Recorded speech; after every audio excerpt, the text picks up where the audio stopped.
நிக்கிறான் திருவண்ணாமலையில கோயில் இடிக்கணும்னு நிக்கிறான்.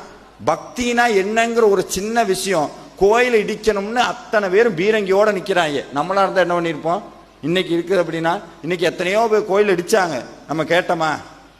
அது என்ன சார் பண்ற, நம்மளுக்கு எதுக்கு வம்பு தும்பு, இருக்கிற இடம் தெரியாம இருந்துடும். ஆனா அப்ப அப்படி இல்லை. அப்படி நினைச்சிருந்தாங்கன்னு வைங்க, தமிழ்நாட்டில் ஒரு கோவில் இருந்திருக்காது. ஒரு முகலாயர் ஆட்சி காலத்துல கோவில் இடிக்கணும்னு வராங்க. நந்தி இருக்குது, அவன் சொல்றான் நாங்க சாப்பிட்ற மாட்டை நீ சாமின்னு கும்பிட்றன்னா. அவங்க சொன்னாங்க இது மாடு கிடையாது, நாங்க கும்பிட்ற தெய்வம்னா.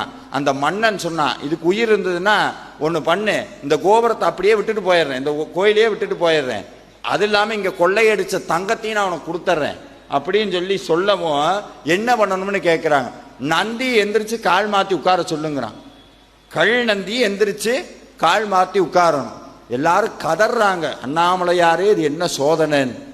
அண்ணாமலையார் சோதனை வச்சா இப்போ உங்க எல்லாத்துக்கும் வாழ்க்கையில சோதனை இருக்கு. வேல்மாறலுக்கு வந்துட்டீங்க, முருகான் உட்கார்ந்து திருப்புகழ் பாடிட்டீங்க, வேதனைய சாதனையா மாத்துவர். அதே இது திருவண்ணாமலையில் நடந்தது. கல் நந்தி காதுல பஞ்சாட்சரம் ஓதுறாங்க, சாமி கல் நந்தி எந்திரிச்சு கால் மாத்தி உட்கார்ந்தது திருவண்ணாமலையில்.